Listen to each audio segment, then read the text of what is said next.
Hello, good morning students. My name is Vivek Kumar and my YouTube channel is Maths and Tech. In this channel we are now approaching to the next chapter of class 10th, that is pair of linear equations in two variables. ये chapter जो है बहुत ही interesting chapter होने वाला है क्योंकि there are so many concepts in this chapter which we will cover day by day and turn by turn. So let us start the chapter directly. What does a linear equation means? एक linear equation का मतलब क्या होता है? तो देखते हैं यहाँ पे डेफिनेशन लिख रखा है मैंने. An equation with degree 1 and of two variables is called linear equation in two variables. कि एक ऐसी इक्वेशन जिसकी क्या हो, डिग्री 1 हो और दो वेरिएबल्स की हो. डिग्री 1 का मतलब क्या है? जो वेरिएबल्स की पावर हो, एक्सपोनेंट हो, वो हाईएस्ट कितना हो, 1. तो ऐसी कोई भी इक्वेशन जिसमें डिग्री क्या हो, 1 और दो वेरिएबल्स के, तो उसे बोलेंगे हम linear equation in two variables. अब चैप्टर का हेडिंग क्या है? Pair of linear equation. तो मैंने क्या लिखा, जनरल फॉर्म को रिप्रेजेंट कैसे करेंगे हम लीनियर इक्वेशन को? ax plus by plus c equal to 0. It is general form of linear equation in two variables. अब एक चीज और कि यहाँ पे दो इक्वेशन मैंने लिख रखी है, सेम लिख रखी है, तो हमें कैटेगराइज करना पड़ेगा. ए बी सी क्या हमारे कांस्टेंट टर्म्स है, और ये भी बोल सकते हैं ए और b are the coefficients of x and y respectively and c is the constant term. तो हम क्या करते हैं, इसको कैटेगराइज करने के लिए दो इक्वेशन है, तो दोनों को अलग अलग डिफाइन करने के लिए क्या करेंगे, it is a1, it is b1 और इट इज c1. सिमिलरली ये क्या हो जाएगा, a2, b2 और c2. तो this is the general form of representing of two equations with a1x plus b1y plus c1 equal to 0 and a2x plus b2y plus c2 equal to 0. Let us consider, मैंने एक equation लिख दी ऐसे ही randomly कोई भी equation, 4x plus 3y plus plus 5 equal to 0 ऐसे लिख दिया मैंने. और एक ऐसी मैंने कोई इक्वेशन और लिख दी, 2x plus y equal to 3. तो ये इक्वेशन के राइट साइड में, ये लेफ्ट साइड में है. मैं इसको अगर इधर लाता हूं तो ये हो जाएगा माइनस और ये हो जाएगा 0. और we can easily compare these equations with the given two equations. a1 equals to 4, ये क्या रिप्रेजेंट करेगा, a1 रिप्रेजेंट करेगा, ये b1 और ये c1. सिमिलरली ये a2, ये b2 और ये c2. तो these are the different terms related to linear equation, और ये हमारी जनरल फॉर्म है. इसके बाद बता रहा हूँ आपको कि अगर किसी से आपने पूछा कि what does a linear equation geometrically represent, कि एक लीनियर इक्वेशन ज्योमेट्रिकली क्या रिप्रेजेंट करती है, तो इसका मतलब ये कि जब भी हम इस इक्वेशन का ग्राफ बनाएंगे, ग्राफ बनाते हैं, तो ग्राफ की फॉर्मेशन क्या होगी, वो होगी हमारी एक स्ट्रेट लाइन. तो ये बोल सकता हूँ linear equation represent a straight line, represent a straight line.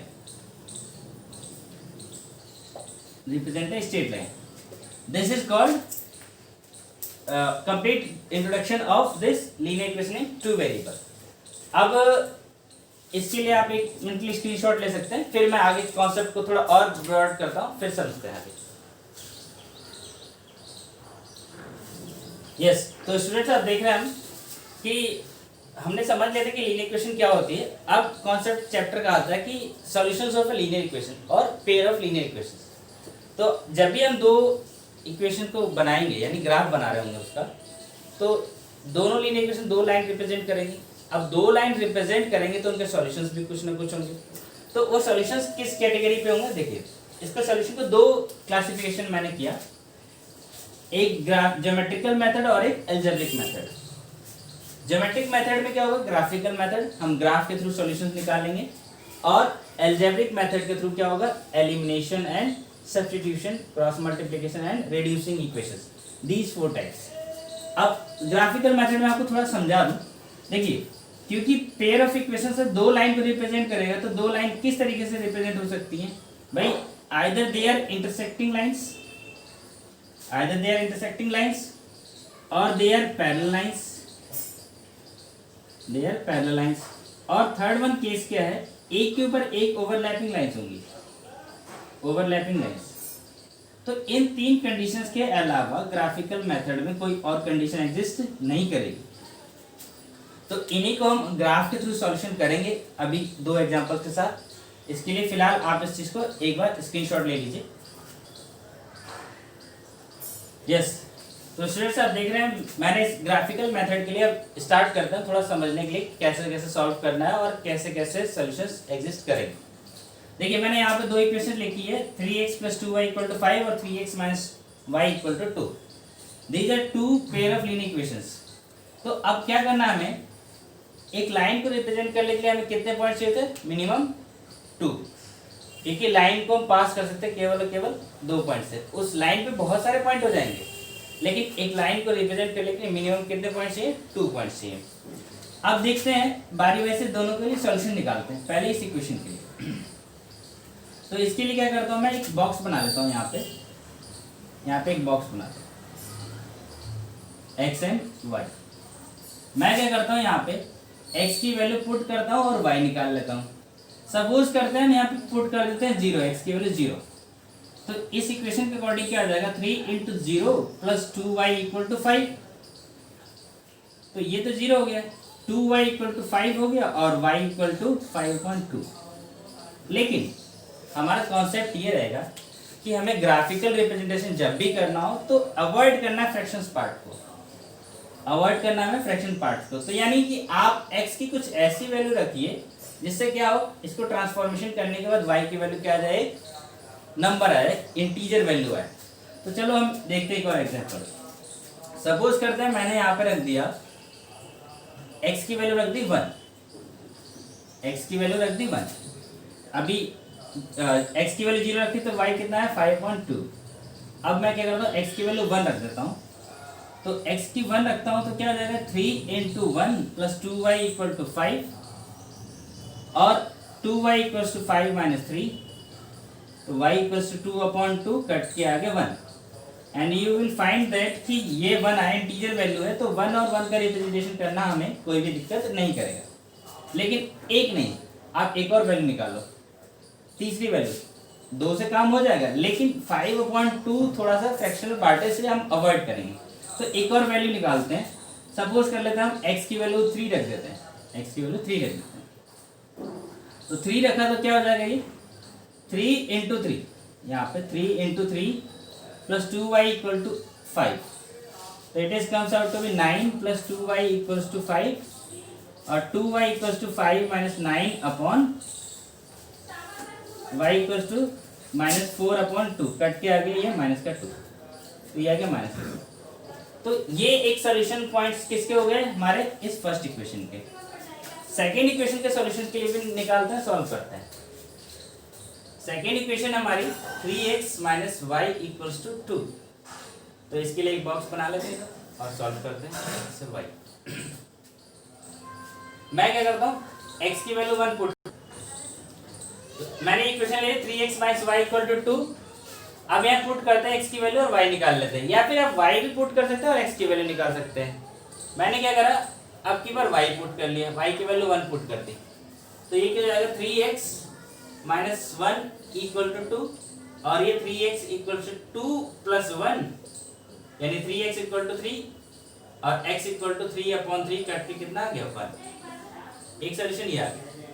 मैं कुछ और वैल्यू पुट कर देता हूँ, यहाँ पे x की जगह पे -1 अगर पुट करता हूँ तो कितना हो जाएगा, सॉरी y की जगह पे, y की जगह -1 पुट करता हूँ तो कुछ डेसिमल वैल्यू बनेगी। तो हम क्या करते हैं, अवॉइड करते हैं डेसिमल वैल्यू को, कुछ और वैल्यू पुट कर लेते हैं। लेट अस सपोज हम यहाँ पे पुट कर देते हैं 4। तो ये 4 पुट करने पे क्या हो जाएगा, 2 और 3x = कितना हो जाएगा, 6 और x = 2। तो -4 पुट करने पे y की वैल्यू होगी 2। अब हमारे पास दोनों इक्वेशंस के क्या आ गए, सॉल्यूशंस आ गए। यहाँ मैंने इसको नेगलेक्ट करने में रिप्रेजेंटेशन के लिए इन दोनों को यूज करेंगे और इन दोनों को यूज करेंगे। तो ग्राफ रिप्रेजेंट करने के लिए क्या करना पड़ेगा, मुझे एक पार्ट यहाँ पे शो करता हूँ, ये ऐसे कर दिया मैंने ग्राफ।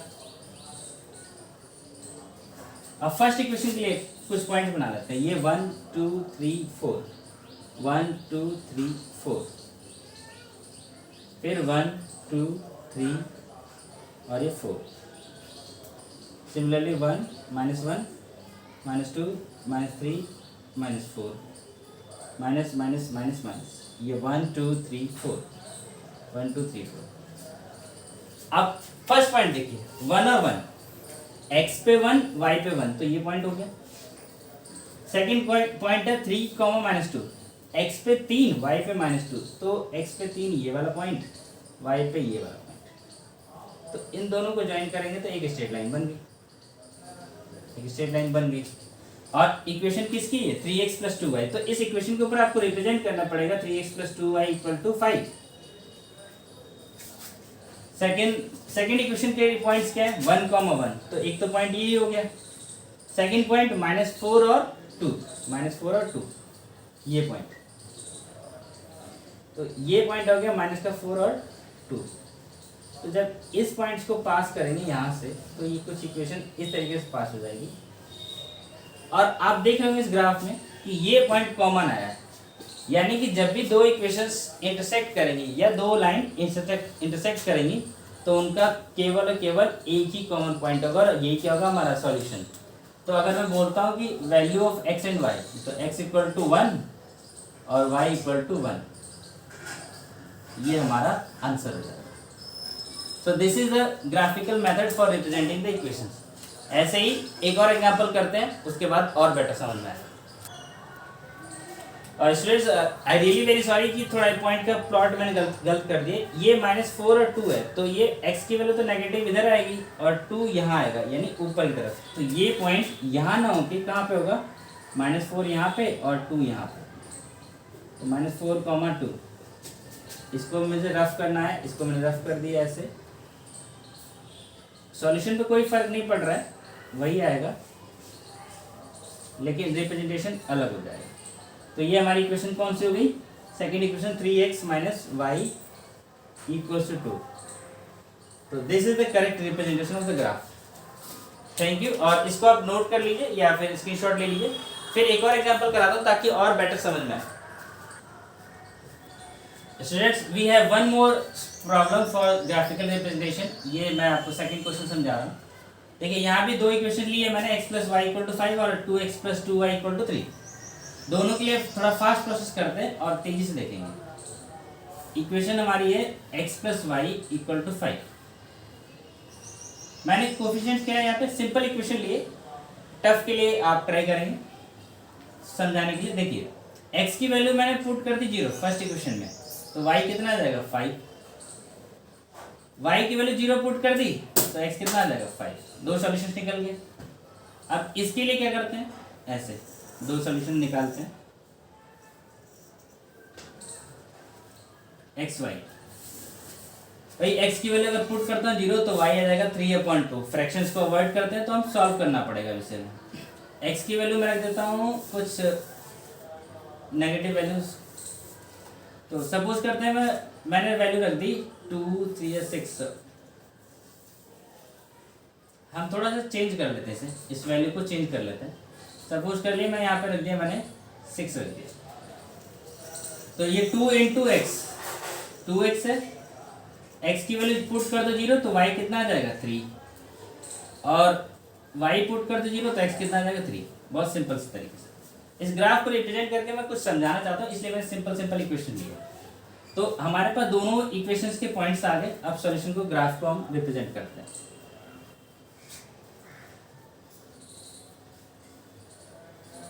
वैल्यूज ले लेते हैं, 1 2 3 4 5, 1 2 3 4 और 5। इधर -1 -2 -3 -4 और -5। देन 1 2 3 4 5, -1 -2 -3 -4, इस तरीके। मैंने ये वैल्यूज ले ली। अब रिप्रेजेंट करते हैं यहाँ पे। देखिए, x की वैल्यू 0, y 5, तो x की वैल्यू 0, ये y 5, तो ये वाला पॉइंट हो गया। ये हो गया 0, 5, first point. Second one is 5, 0, तो ये पॉइंट हो गया 5, 0। दोनों को मिला दिया, दोनों को मिला दिया। इक्वेशन बन गई हमारी x plus y equals to 5। Second equation के पॉइंट्स है 0 3, एक्स का 0 और ये 3, 0,3 और सेकेंड पॉइंट हो गया 3,0। तो ये पॉइंट्स हो गए। आप इस ग्राफ से डायरेक्टली देख सकते हैं बहुत सिंपली कि दोनों इक्वेशंस क्या हो रही है, पैरेलल होगी। 2x plus 2y equal to 6, दोनों इक्वेशंस हमारी पैरेलल हो रही है। तो यहाँ से बहुत सिंपल सी बात समझने की है कि जब दोनों पैरेलल है तो इन दोनों लाइंस के बीच में कोई कॉमन सॉल्यूशन होगा, नहीं होगा। तो इट मीन्स कि कंडीशन क्या हुई, for this particular graph, for this graph no solution exist, no solution exist. यानी कि जब भी इस तरह की कंडीशन होगी, लाइन से ग्राफ बनाने पे लाइंस पैरेलल आएंगी, तो हमेशा और हमेशा वहां पे कोई सॉल्यूशन एग्जिस्ट नहीं करेगा। This is the graphical method for two types. अब थर्ड टाइप जो है उस इक्वेशन को मैं लिख रहा हूँ, आप खुद ट्राई करेंगे, बेटर अंडरस्टैंडिंग होगी। तो एक इक्वेशन मैंने लिखी थर्ड, जो आप ट्राई करेंगे। X plus y equal to मैंने लिख दिया 2, फिर लिख दिया मैंने 3x plus 3y equal to 6, ये लिख दिया मैंने। अब इसको आप इक्वेशन बनाइएगा और ग्राफ सॉल्व करिएगा, आपको आंसर पता चल जाएगा क्या होने वाला है। मैं आपको बता रहा हूँ थोड़ा सा कि आंसर क्या आएगा। आप यहाँ पे दोनों ग्राफ बनाएंगे जब दोनों लाइंस के, तो एक दूसरे के ऊपर ओवरलैपिंग करेंगे। मतलब अगर एक लाइन ये है तो इसी के ऊपर दूसरी लाइन भी कवर अप करेगी, और उस केस में दोनों में इनफाइनाइट मैनी सॉल्यूशंस होंगे। Just try at your own, you will understand it very clearly. This is all for the today's class. Thank you and have a nice day. If you have not subscribed my channel, please subscribe it and share and like also. Thank you for this class.